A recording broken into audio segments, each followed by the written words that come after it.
আরও একবার আপনাদের সবাইকে স্বাগত জানাচ্ছি আমি রাসেল। আশা করছি নতুন বছর ভালো কাটছে। নতুন বছর নতুন সম্ভাবনা নিয়ে এসেছে সবার জীবনে। আমরা একটু মনে করিয়ে দিতে চাই আমাদের ইমেল অ্যাড্রেস rasel.bhuth.com@gmail.com। আপনার নাম, ঠিকানা এবং ফোন নাম্বার সহ আপনার জীবনে ঘটে যাওয়া বা আপনার জানা সেরা ঘটনা লিখে পাঠিয়ে দিতে হবে আমাদের। ঘটনার শুরুতে অবশ্যই উল্লেখ করুন যে ঘটনাটি আপনি স্টুডিওতে এসে শেয়ার করতে চান, নাকি আপনি চান আপনার ঘটনা আমরা পড়ে শোনাই। যারা দেশের বাইরে রয়েছেন তারা সরাসরি অডিও ক্লিপ পাঠিয়ে দিতে পারেন আমাদেরকে। আমাদের ফেসবুক পেজ হচ্ছে www.facebook.com/rasel.স্বাধীন। আপনারা চাইলেই যুক্ত হতে পারেন। যদি ভালো লাগে আমাদের আজকের এই এপিসোড তাহলে শেয়ার করতে পারেন বন্ধুদের সাথে, সাবস্ক্রাইব করতে পারেন আমাদের চ্যানেল এবং সেই সাথে যদি সাবস্ক্রাইব করেন বেল আইকনটিও ক্লিক করতে ভুলবেন না। আমরা চলে যাব আমাদের পরবর্তী ঘটনায়।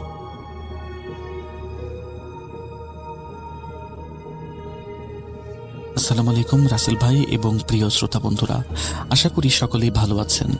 আমি মোহাম্মদ সাবিত আলম বলছি ময়মনসিংহ বিভাগ থেকে। আপনারা কি কখনো খেয়াল করেছেন যে আমাদের মস্তিষ্কের স্মৃতি ধারণ করার ক্ষমতাটা কতটা অদ্ভুত? কিছু স্মৃতি থাকে যা সময়ের সাথে ধুলো জমে ফিকে হয়ে যায়, আবার কিছু স্মৃতি থাকে যা মানুষ চাইলেও ভুলতে পারে না।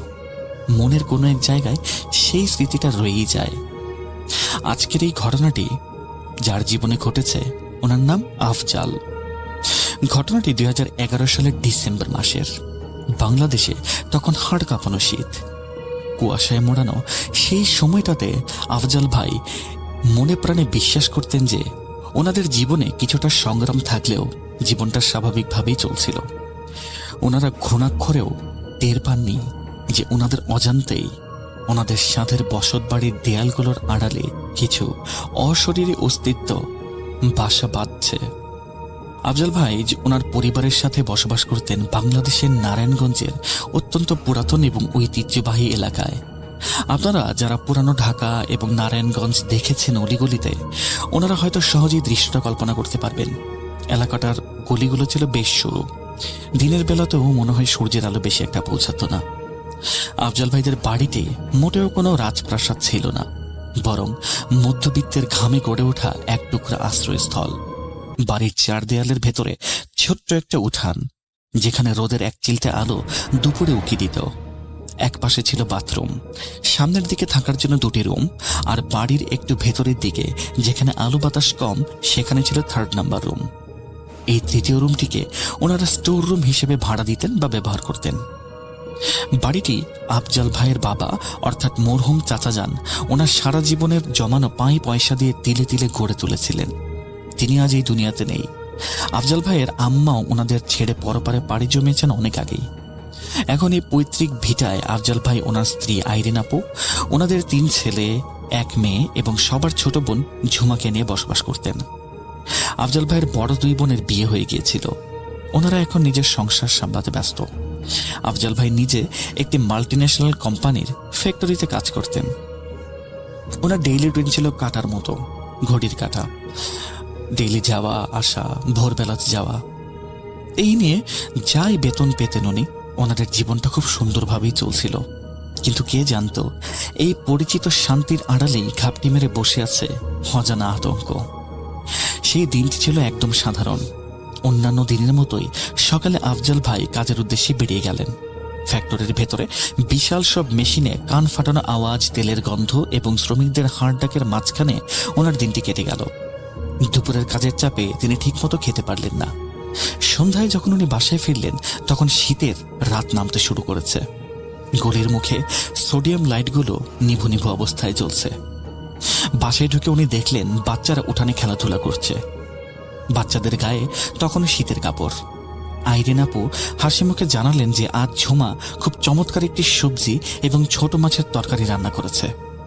সারাদিনের ক্লান্তি ভুলে সবাই মিলে একসাথে গোল হয়ে রাতের খাবার খেতে বসলেন। রাতে সাধারণত যা হয়, আফজাল ভাই প্রচন্ড ক্লান্ত ছিলেন। বাচ্চাদের ঘুম পাড়িয়ে দেওয়ার পর রাতে তখন ঘড়ির কাঁটায় 10টা কি 10:30 হবে। শীতের রাত বলে চারদিকে খুব দ্রুত নিস্তব্ধ হয়ে গেছিল। আফজাল ভাই আর আইরিন আপু ওনাদের রুমে শুয়েছিলেন, ঝুমা ওনার নিজের রুমে শুয়েছিলেন, আর বাচ্চারা তো সারাদিন ক্লান্তিতে আগেই গভীর ঘুমে তলিয়ে গেছে। আফজাল ভাই হঠাৎ ভাবতে ভাবতে ঘুমিয়ে পড়লেন। হঠাৎ ওনার তন্দ্রা ভাবটা কেটে গেল। ওনার মনে হলো বাড়ির ভেতরে কোথাও কোনো কিছু নড়াচড়া করছে এবং যার একটা আওয়াজ আসছে। শব্দটা খুব ধীর কিন্তু স্পষ্ট। শুরুতে তিনি তেমন একটা গুরুত্ব দিলেন না। পুরাতন দিনের দালান, কাঠের আলমারি বা টিনের বাক্সগুলো শীতের রাতে তাপমাত্রার তারতম্যের কারণে বিভিন্নভাবে শব্দ করতেই পারে। তিনি ভাবলেন এটা হয়তো তেমন কিছুই না। তিনি পাশ ফিরে শোয়ার চেষ্টা করলেন। ঠিক তখনই সেই শব্দটা আবার হলো, কেমন যেন খসখস টাইপের একটা সাউন্ড। এবার সাউন্ডটা একেবারেই স্পষ্ট। মনে হচ্ছিল কেউ যেন নখ দিয়ে কাঠের উপর খুব ধীরে ধীরে আঁচড় কাটছে। এই বিচিত্র এবং অস্বস্তিকর আওয়াজটা আসছিল ওনাদের সেই ভেতরের স্টোর রুম থেকে। আফজাল ভাইয়ের বুকের ভেতরটা কেমন যেন করে উঠল। উনি ঝুমা আপুকে ডাক দিলেন। ঝুমা, জেগে আছিস নাকি? একটু দেখতো ওই রুমের কোনো ঝামেলা হচ্ছে কিনা বা কোনো বিড়াল টিড়াল ঢুকেছে কিনা। ঝুমা আপু ওপাশ থেকে ঘুম জড়ানো কণ্ঠে উত্তর দিল, আচ্ছা ভাইয়া, দেখছি। আফজাল ভাই কান পেতে রইলেন। তিনি শুনছিলেন। ঝুমা বিছানা থেকে উঠলেন। ওনার পায়ের আওয়াজ স্টোর রুম থেকে এগিয়ে আসছিল। তারপর পুরাতন দরজার হুক খোলার ক্যাচ শব্দ। এরপর কয়েক মুহূর্তের জন্য একদম মৃত্যুর মতো নীরবতা। আফজাল ভাইয়ের মনে হলো সময় যেন থমকে দাঁড়িয়েছে। ওনার ইচ্ছা করছিল নিজে গিয়ে দেখার, কিন্তু যেহেতু উনি ওনার বোনকে পাঠিয়েছিলেন তাই উনি আর নিজে যাননি। কিছুক্ষণ পর ঝুমা আপুর গলা শোনা গেল, ভাইয়া, এখানে তো কেউ নেই, মনে হয় জানালার ফাঁক দিয়ে বাতাস আসছিল। আফজাল ভাই আর শুয়ে থাকতে পারলেন না। একটা অজানা অস্বস্তি ওনাকে বিছানা ছাড়তে বাধ্য করল। তিনি উঠে বাইরে এলেন। স্টোর রুমের দরজার কাছে ঝুমা দাঁড়িয়ে, ওনার চোখ মুখে ঘুমের রেশ। রুমের ভেতরে ফিলামেন্ট বাল্ব জ্বলছে, যার হলুদ আলোতে রুমটিকে বেশ রহস্যময় লাগছিল। আফজাল ভাই ভেতরে ঢুকলেন। সেই পুরাতন সিন্দুক, মরিচা ধরা টিনের বাক্স, একটা ভাঙা টেবিল, ঘুনে ধরা চেয়ার, নষ্ট সিলিং ফ্যান আর বাচ্চাদের ছোটবেলার একটা ভাঙা সাইকেল, সবকিছুই নিজের জায়গায় একদম স্থির। বাতাসে ন্যাপথলিন এবং পুরাতন কাগজের গন্ধ। ওই রুমে যেন গন্ধ না হয় সেই কারণে ওনারা ন্যাপথলিন রেখেছিলেন। তিনি প্রতিটি জিনিসের কাছে গেলেন, হাত দিয়ে চেক করলেন। বড় কাঠের বাক্সটা খুলে ভেতরের টর্চ লাইট মেরেও চেক করলেন। সামান্য ধুলোবালি এবং মাকড়সার জাল ছাড়া উনি কিচ্ছু খুঁজে পেলেন না। তিনি জানালার গ্রিল ধরে দাঁড়ালেন। দেখলেন সেটাও শক্ত করে আটকানো। তাহলে আওয়াজটা কোত্থেকে এলো? তিনি নিজেই নিজেকে সান্ত্বনা দিলেন, হয়তো কোনো ইঁদুর হবে। মানুষের পায়ের আওয়াজ পেয়ে হয়তো বা লুকিয়ে গেছে। তিনি ঝুমার দিকে তাকিয়ে বললেন, ইঁদুর ছিল হয়তো বা, যা তুই গিয়ে শুয়ে পড়। ঝুমা মাথা নেড়ে সায় দিয়ে চলে গেল। সেই রাতে আফজাল ভাইয়ের ঘুম নষ্ট হয়ে গিয়েছিল ঠিকই, কিন্তু মনের কোনো এক গভীরে ওই একটা খসখস শব্দ এবং হালকা একটা আওয়াজের খচখচানি থেকেই গেল। মানুষের সিক্স সেন্স বা ষষ্ঠ ইন্দ্রিয় বলে একটা ব্যাপার আছে, যা আমাদের বিপদ সম্পর্কে আগাম সতর্ক করতে পারে। আফজাল ভাইয়ের ষষ্ঠ ইন্দ্রিয় হয়তো তাকে বলছিল যে এভরিথিং ইজ নট ফাইন। এরপর বেশ কিছুদিন কেটে গেল। তেমন কোনো সমস্যা নেই, কোনো ধরনের কোনো শব্দ, ছায়া, অদ্ভুত কোনো ঘটনা ঘটেনি। আফজাল ভাইও আস্তে আস্তে সেই রাতের কথা ভুলে গেলেন। কিন্তু মানুষের মন খুব সহজেই বর্তমানের ব্যস্ততায় অতীতকে যেমন ভুলে যায়, ঠিক আগের মতোই সেই একঘেয়ে রুটিনে চলে আসতে শুরু করে। ওই একই সময়ে এমন কিছু ঘটে যা মানুষের জীবনকে আবার বদলে দেয়। একদিন হঠাৎ করে আবার রাতটা অন্যরকম হয়ে গেল। সেই দিনটিও দিনের বেলায় খুব স্বাভাবিক ছিল, কিন্তু রাতের আঁধার নামতেই আবহাওয়া যেন দ্রুত বদলে যেতে শুরু করে। আকাশটা ছিল মেঘলা, বাতাসের শোষ আওয়াজ বাড়ছিল। বাড়ির সবাই তখন গভীর ঘুমে আচ্ছন্ন। ঘড়ির কাঁটা তখন রাত 2টা বা 2:30 হবে, গভীর নিশিরাত যাকে বলে। হঠাৎ আফজাল ভাইয়ের ঘুম ভেঙে গেল একটি অদ্ভুত শব্দে। মনে হচ্ছিল কেউ খুব ভারী কোনো জিনিস, হয়তো কোনো লোহার সিন্দুক বা আলমারি, মেঝের উপর দিয়ে টেনে হিচড়ে এক জায়গা থেকে অন্য জায়গায় নিয়ে যাচ্ছে। তিনি চমকে উঠে বিছানায় বসে পড়লেন। ওনার বুকটা ধরফর করছিল। আওয়াজটা ঠিক সেই স্টোর রুম থেকেই আসছিল। এইবার আওয়াজটা মোটেও হালকা বা ইঁদুরের আওয়াজের মতো শোনাচ্ছিল না। পরিষ্কার বোঝা যাচ্ছিল একজন বা কোনো একজন মানুষ, শক্তিশালী মানুষ ভেতরে আছে, যে সেই রুমের ভারী আসবাবপত্রগুলো একদিক থেকে অন্যদিকে সরাচ্ছে। আফজাল ভাই বিছানা থেকে নামলেন। মেঝেটা বরফের মতো ঠান্ডা। আইরিন আপু ঘুমের ঘরে একবার এপাশ ওপাশ ফিরলেন। আফজাল ভাই খুব সাবধানে চোরের মতো পা টিপে টিপে রুম থেকে বের হলেন। বারান্দার গ্রিলের ফাঁক দিয়ে রাস্তার ল্যাম্পপোস্টের আলো উঠোনে এসে পড়ছে। তিনি যতই স্টোর রুমের কাছে যাচ্ছিলেন, আওয়াজটা ততই জোরালো হচ্ছিল। মনে হচ্ছিল ভেতরে রীতিমতো ধস্তাধস্তি হচ্ছে। তিনি দরজার সামনে গিয়ে দাঁড়ালেন, দরজার হাতলটা ধরলেন, বুক ভরে নিঃশ্বাস নিলেন। এরপরে হ্যাচকা টানে দরজাটা খুলে ফেললেন। দরজা খোলার সাথে সাথেই ভেতরে সব একদম কাট করে বন্ধ হয়ে গেল।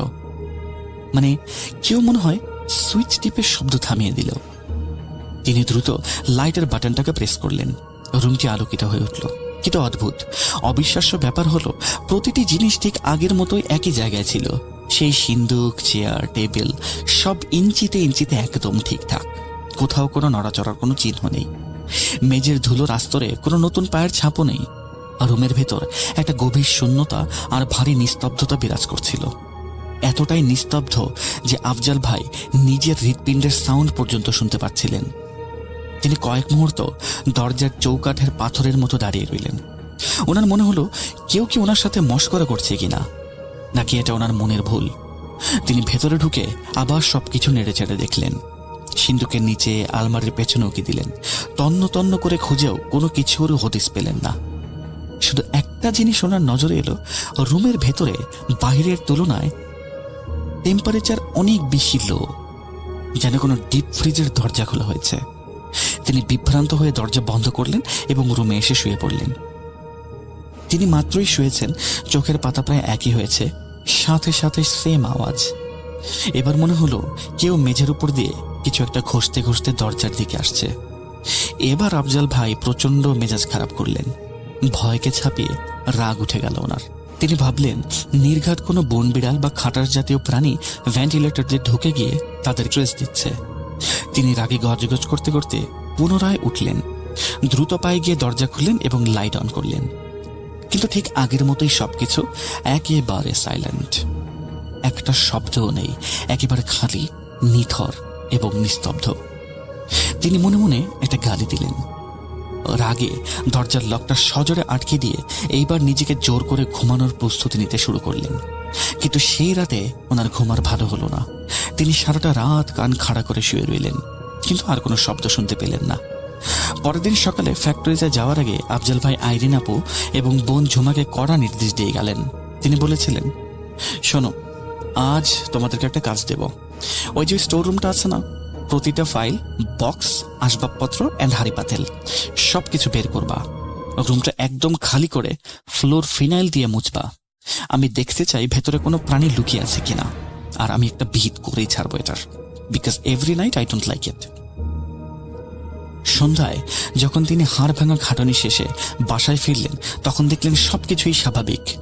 ফ্রেশ হয়ে তিনি জিজ্ঞেস করলেন, কি তোমরা কি ক্লিন করেছিলে রুম? ঝুমা উত্তরে বলল, হ্যাঁ ভাইয়া, ক্লিন করেছি। আমরা দুপুরের পর সব মালামাল উঠানে বের করেছিলাম। রুমের কোনায় কোনায় ঝাড়ু দিয়েছি। বাট ট্রাস্ট মি, ভেতরে কোনো ইঁদুর বা অন্যান্য কোনো জন্তুর কোনো ছাপ নেই, এমনকি কোনো ইঁদুরের গর্তও নেই। আফজাল ভাই কিছুটা শক্ত গলায় বললেন, নিশ্চয়ই কিছু একটা আছে, তোমরা হয়তো বা ভালো মতো দেখোনি। এমন আওয়াজ কি এমনি হয়? কিন্তু ঝুমার বারবার একই উত্তরে উনি আর কিছু বলতে পারলেন না। সেই দিন সাফাই কাজ শেষ করার পর রুমটা একদম ঝকঝকে এবং তকতকে পরিষ্কার। কয়েকদিন আর কোনো কিচ্ছু হলো না। আফজাল ভাই ধরে নিলেন হয়তো বা আসলে কোনো জানোয়ার বা কোনো সমস্যা ছিলই না। হয়তো বা কোনো মাকড়সার জাল বা ফ্লোরে পড়ে থাকা শিট বা কাগজের জন্য এরকম জিনিস শব্দ হচ্ছিল। কয়েকদিন পর ফ্যাক্টরি থেকে বাসায় ফেরার সময় আফজাল ভাই অনুভব করলেন ওনার শরীরটা আজ বেশি ক্লান্ত লাগছে। কিন্তু এই ক্লান্তিটা স্বাভাবিক নয়। শরীরের ভেতরে কেমন যেন একটা অস্থিরতা, মেশিনের গুমগুম আওয়াজ যেন ওনার মগজের ভেতরে ঢুকে গেছে। সুপারভাইজার আজ তুচ্ছ কারণে অনেক চিল্লাচিল্লিও করেছিলেন, তাই দুপুরে ঠিক মতো লাঞ্চটাও করতে পারেননি। মেজাজটাও তাই খিটখিটে। বাসায় ঢোকার পর দেখলেন মহল্লার গলিটা আজ বেশি কোলাহলপূর্ণ। পাশের ফ্ল্যাটের কারো বাসায় গায়ে হলুদ বা কোনো অনুষ্ঠান হচ্ছে। উনি বাসায় ঢুকে সোফায় বসে চা খাচ্ছিলেন, আর ওনার চোখ বারবার যাচ্ছিল সেই বন্ধ দরজার দিকে। দরজাটা বন্ধই ছিল, ঠিক যেমনটি থাকে, কিন্তু আফজাল ভাইয়ের কেন যেন মনে হচ্ছিল দরজার ওপাশে কেউ দাঁড়িয়ে, কেউ একজন দরজাটার ফুটো দিয়ে তাকে দেখছে। একটা অস্বস্তিকর অনুভূতি, যেন কেউ ঘাড়ের কাছে নিঃশ্বাসও ফেলছে। রাতের খাবার খেয়ে ওনারা যার যার রুমে গিয়ে শুয়ে পড়লেন। বাচ্চারা সারাদিন খেলে ক্লান্ত, তাই দ্রুত ঘুমিয়ে গিয়েছিল। আফজাল ভাইও ক্লান্ত থাকায় তাড়াতাড়ি চোখ বন্ধ করে ফেললেন। রাতে কোনো এক প্রহরে যখন পৃথিবী গভীর ঘুমে, আফজাল ভাইয়ের মনে হলো কেউ যেন ওনার কানের কাছে এসে ফিস ফিস করে কিছু বলছে। অস্পষ্ট কিছু শব্দ, কিন্তু ভাষাটা বোঝা যাচ্ছে না। তিনি ধরফর করে জেগে উঠলেন। সম্পূর্ণ রুম অন্ধকার, শুধু জানালার ফাঁক দিয়ে আসা সামান্য আলোয় রুমের আসবাবপত্রগুলোকে কেমন যেন ছায়ার মতো দেখাচ্ছে। পাশে আইরিন আপু গভীর ঘুমে বিভোর, ওনার নিঃশ্বাসের শব্দ শোনা যাচ্ছে। আফজাল ভাই ওনার হার্টবিট কন্ট্রোল করার চেষ্টা করলেন। কপালে ঘাম জমেছে। তিনি ভাবলেন, ধুর, হয়তোবা কোনো খারাপ স্বপ্ন দেখছি। তিনি বালিশ থেকে মাথা তুলে পানি খাওয়ার জন্য জগের দিকে হাত বাড়ালেন। ঠিক তখনই কানে এলো একটি শব্দ, টুক টুক টুক। কেউ যেন আঙুলের নখ দিয়ে দরজায় খুব আলতো করে টোকা দিচ্ছে। আওয়াজটা এতই ক্ষীণ ছিল যে অন্য কোনো সময় হলে তিনি হয়তো শুনতেই পেতেন না, কিন্তু এই গভীর রাতে একটা মশা ওড়ার শব্দ কানে লাগে। ঠিক এই শব্দটা ছিল বজ্রপাতের মতো, এবং সবচেয়ে ভয়ানক ব্যাপার হলো এই শব্দটা সেই স্টোর রুমের ভেতর থেকে আসছিল। বন্ধ দরজার ওপাশ থেকে কেউ টোকা দিচ্ছে। আফজাল ভাইয়ের গায়ের প্রতিটা লোম দাঁড়িয়ে গেল। মেরুদণ্ড দিয়ে বয়ে গেল ঠান্ডা বাতাস। তিনি কিছুক্ষণ সেই অন্ধকারের মূর্তির মতো বসে রইলেন। তারপর খুব সাবধানে, যেন নিজের ছায়াকেও শব্দ করতে না দেন, সেভাবে খাট থেকে নামলেন। মেঝেতে পা রাখতেই মনে হলো কেউ যেন ওনার পা দুটোকে মাটির সাথে টেনে ধরেছে। তিনি ধীরে ধীরে সামনে এগোলেন। ওনার পা যেন মেঝের সাথে আঠার মতো লেগে গেছে। তিনি স্টোর রুমের দরজার সামনে গিয়ে দাঁড়ালেন। বুকের ভেতরে হৃৎপিণ্ডটা কেমন যেন লাফাচ্ছিল ওনার। তিনি নিজে নিজে মনে করলেন, ইটস ওকে আফজাল, ভয় পেও না, you are a man, act like it. তিনি দরজার হাতলটা ধরলেন। স্টিলের হাতলটা বরফের মতো ঠান্ডা। ওনার হাত ঘামে ভিজে পিচ্ছিল হয়ে গিয়েছিল। তিনি এক ঝটকায় দরজাটা খুললেন এবং সাথে সাথেই লাইট জ্বালালেন। রুমটা একদম খালি, কোনো নাড়াচাড়া নেই।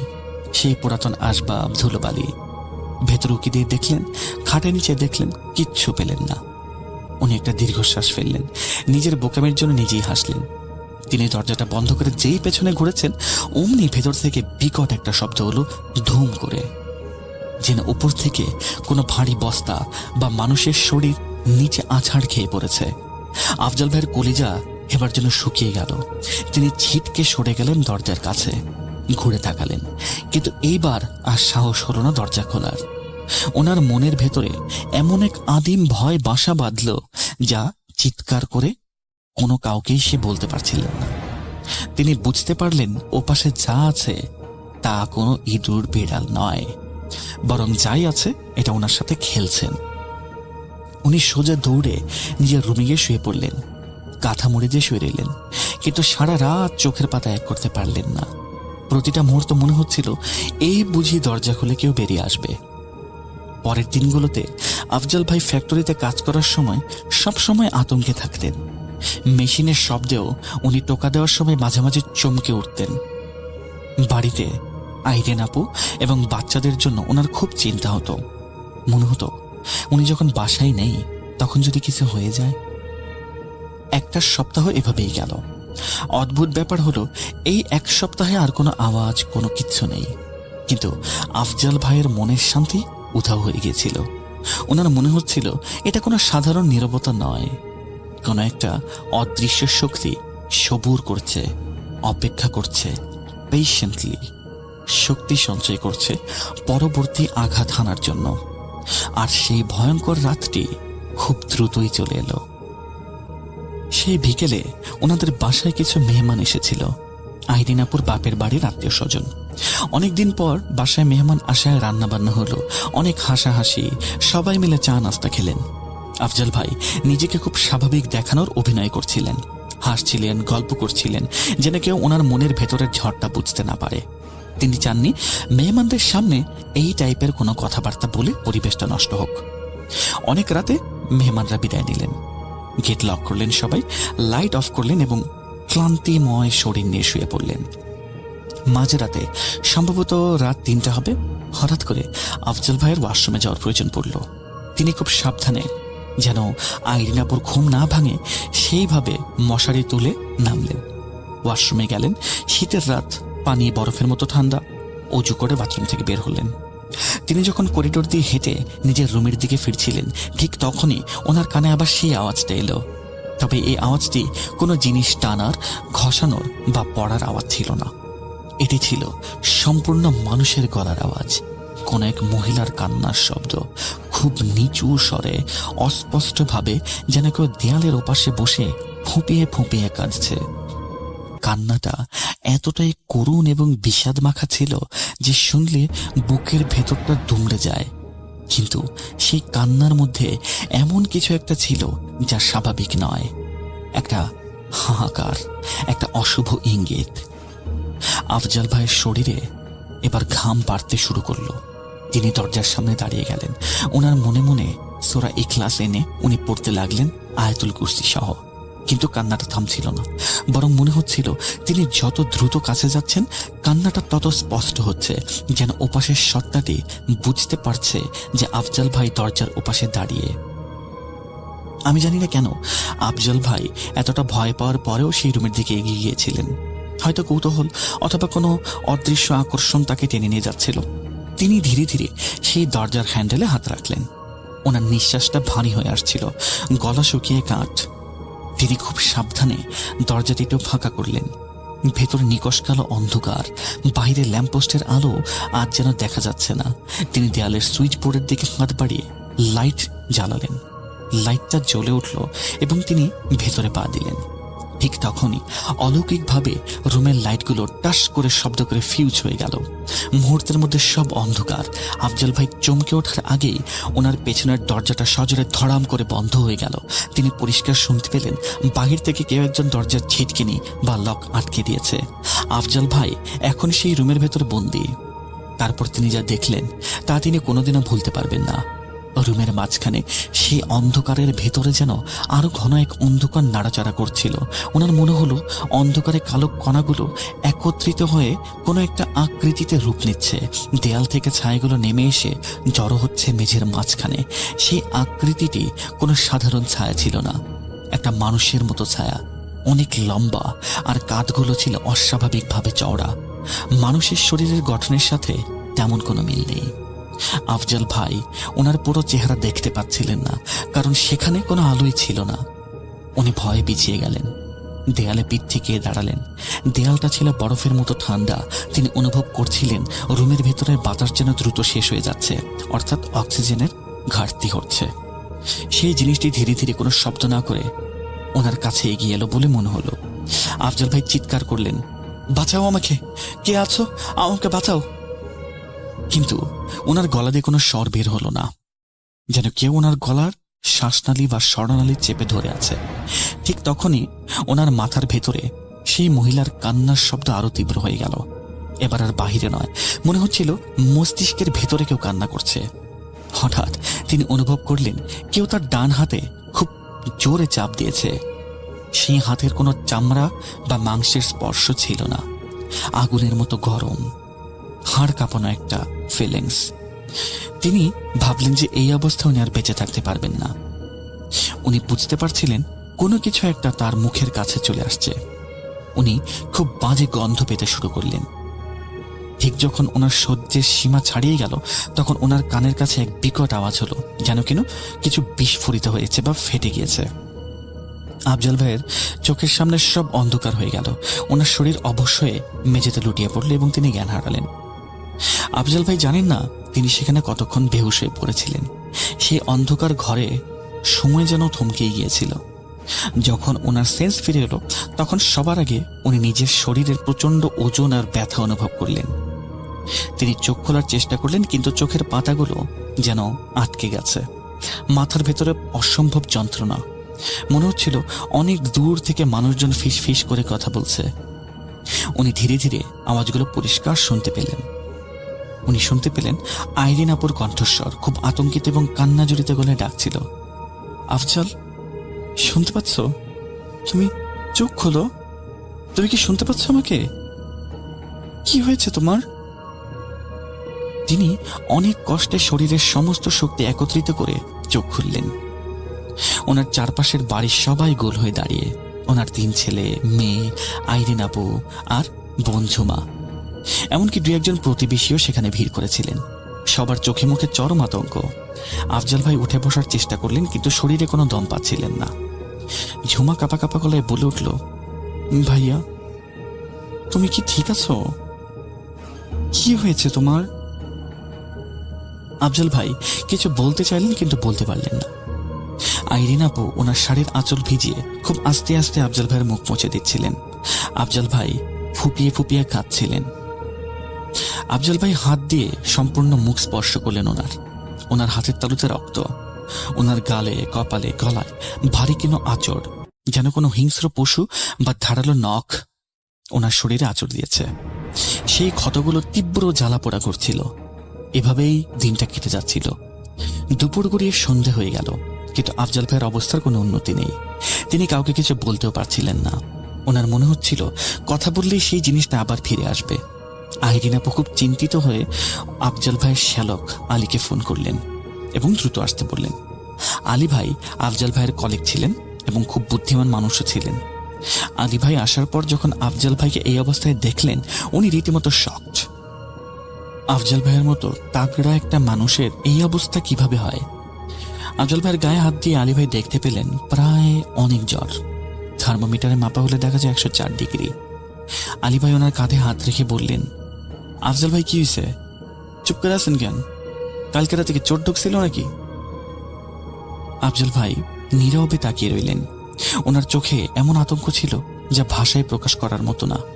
আলী ভাই বাড়ির সবার কাছ থেকে ডিটেলস শুনলেন। ঝুমা এবং আইরিন আপু শুধু এটাই বলতে পারলেন যে ওনারা সকালবেলা ঘুম থেকে উঠে স্টোর রুমের দরজা খোলা এবং আফজাল ভাইকে সেখানে অজ্ঞান হয়ে পড়ে থাকতে দেখেছিলেন।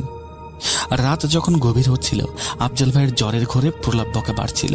তিনি কখনো বিড়বিড় করে বলছিলেন, ওরা আসছে, ওরা আসছে, দরজা বন্ধ করো, দাঁত সাদা, আসছে। আলী ভাই শেষমেশ সিদ্ধান্ত নিলেন যে ডাক্তার বা হসপিটালে এখানে কোনো কাজ হবে না, অর্থাৎ মেডিকেল সায়েন্সে এর কোনো ব্যাখ্যা হয়তো বা হতে পারে না। উনি বললেন, এখন অনেক রাত হয়েছে, কালকে সকালবেলা আমি তল্লাটের সব থেকে বড় হুজুরের মসজিদ থেকে ধরে আনবো। আমার মনে হইতেছে আফজাল ভাইয়ের উপরে খারাপ কোনো বাতাস বা কিছু আসর হয়েছে। সেই রাতে বাড়ি থেকেও ঘুমালো না। আইরিন আপু সারা রাত ওনার হাজবেন্ডের শিয়রে বসে কোরআন তিলাওয়াত করলেন। বাচ্চারা ভয়ে এক কোণে গুটিসুটি মেরে বসে রইল। আফজাল ভাইয়ের মনে হচ্ছিল তিনি এক অদ্ভুত ট্রমার ভেতর দিয়ে যাচ্ছেন। পরদিন সকালে তিনি যখন চোখ খুললেন, তখন দেখলেন শরীরটা কিছুটা হালকা লাগছে, কিন্তু দুর্বলতা কাটেনি। ঝুমা ফ্লোরে জায়নামাজ বিছিয়ে তসবি পাঠ করছিল। ভাইকে নড়তে দেখে সে দৌড়ে কাছে এলো, স্টিলের গ্লাসে করে পানি খাওয়ালো। পানিটুকু গলায় নামার পর আফজাল ভাই প্রথম কথা বললেন, আলী কই? আলী কি এসেছে? কিছুক্ষণ পর আলী ভাই রুমে ঢুকলেন। সাথে নিয়ে এলেন একজন বয়োজ্যেষ্ঠ হুজুরকে। ওনার নাম মাওলানা ইব্রাহিম। ওনার বয়স হয়েছে, সাদা দাড়ি, পরনে সুন্নতি লেবাস। ওনার চেহারায় এক ধরনের নুরানি জ্যোতি ছিল, যা দেখলেই মনে সাহস আসে। উনি রুমে ঢোকার পরেই পরিবেশটা কেমন যেন শান্ত হয়ে গেল। হুজুর আফজাল ভাইয়ের পাশে বসলেন, ওনার হাত ধরে নাড়ি পরীক্ষা করলেন, তারপর খুব নরম সুরে জিজ্ঞেস করলেন, বাবজান ভয় পায়েন না? আপনাকে জিগাই, আপনি আমার কন্ত কি হয়েছে? এটা কি ছিল আসলে? আফজাল ভাই কাঁপা কাঁপা গলায় সব খুলে বললেন।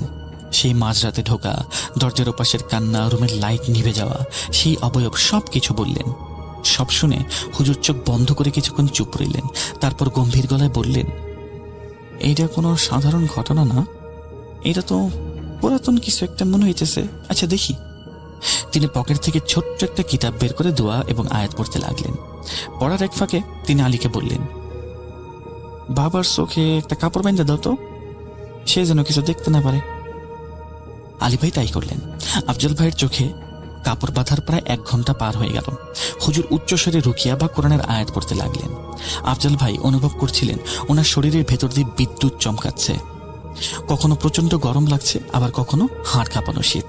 এক পর্যায়ে ওনার মনে হলো বুকের ওপর থেকে বিশাল কোনো পাথর নেমে গেল। তিনি লম্বা একটা নিঃশ্বাস নিলেন। হুজুর বললেন, এবার কাপড়টা খুলে ফেলো। চোখ খোলার পর আফজাল ভাই নিজেকে অনেকটাই হালকা অনুভব করলেন। হুজুর আলীকে বললেন, ওই কালো কাপড়টা রান্নাঘরের চুলায় গিয়ে পুড়ায় ফেলো, আর খবরদার ছাইগুলো যেন কারো গায়ে না লাগে, বা ছাই যেন কেউ পারা না দেয়। এরপর হুজুর উঠে দাঁড়িয়ে আবার বললেন, এই সমস্যার মূলে যাইতে হইলে আমার ওই স্টোর রুমটাতে যেতে হইব। সবাই পিছিয়ে গেল, কিন্তু হুজুর অভয় দিলেন। তিনি হাতে একটি তসবিহ এবং ছোট কোরআন শরীফ নিয়ে সেই অভিশপ্ত রুমের দিকে এগোলেন। তিনি সবাইকে নির্দেশ দিলেন যে কেউ যেন ভেতরে আসে। হুজুর ভেতরে ঢুকলেন এবং দরজাটা চাপিয়ে দিলেন। বাহিরে দাঁড়িয়ে আফজাল ভাই, আলী ভাই এবং পরিবারের সবাই অপেক্ষা করতে লাগলো। ভেতর থেকে হুজুর ভরাট গলায় কিছু কথা বলছিলেন। তিনি খুব জোর গলায় আজান দিচ্ছিলেন এবং কিছু সূরা পাঠ করছিলেন। মাঝে মধ্যে ভেতর থেকে ধপাস ধপাস খটখট শব্দ আসছিল। প্রায় 40 মিনিট পর দরজা খুলে হুজুর বেরিয়ে এলেন। ওনার কপালে ঘাম, মনে হচ্ছিল কোনো যুদ্ধ করে ফিরেছেন। তিনি সবার সামনে হাত মেলে ধরলেন, বললেন, এই যে দেখো, এই জিনিসটাই সব শক্তের মূল। সব নষ্ট এটার জন্যই। এটা তো একটা কুফরি কালাম, ব্ল্যাক ম্যাজিক বা কালা জাদুর তাবিজ। সবাই অবাক হয়ে গেল। ওনাদের বাড়িতে ব্ল্যাক ম্যাজিক কি করবে? হুজুর ব্যাখ্যা করলেন, এটা তোমাদেরকেও করে নেই। এই তাবিজটা অনেক বছর আগে হয়তোবা এই বাড়ি তৈরির সময় কেউ মাটির নিচে বা দেয়ালের কোনো ফাটলে গাইতে রাখছিল। এতদিন সুপ্ত অবস্থায় আসছিল, কোনো কারণে হয়তোবা বাইরে গেছে বা কেউ হয়তো ফালাই দিছে ভুলে। এই কারণে এই ঝামেলাটা স্টার্ট হয়েছিল। এই ঘটনার পর আফজাল ভাই এবং ওনার পরিবার আর এক মুহূর্তের জন্য সেই বাড়িতে থাকার সাহস পাননি।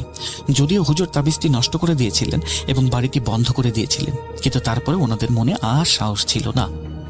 আলী ভাই এবং আফজাল ভাই মিলে দ্রুত অন্য এলাকায় শহরে ভালো একটা বাসা ভাড়া করলেন। ওনাদের পৈতৃক ভিটা ছেড়ে ওনাদের চলে যেতে হলো। আজ অনেক বছর পার হয়ে গিয়েছে। আফজাল ভাইয়ের বাচ্চাটা এখন বড় হয়েছে, ওনার ক্যারিয়ারে উন্নতি সাধন হয়েছে, কিন্তু সেই রাতের স্মৃতি আজও মাঝে মাঝে তাকে তাড়িয়ে বেড়ায়। আজও গভীর রাতে জানালার বাহিরে আফজাল ভাই যদি কোনো বেড়ালের ডাক শুনেন, উনি চমকে ওঠেন।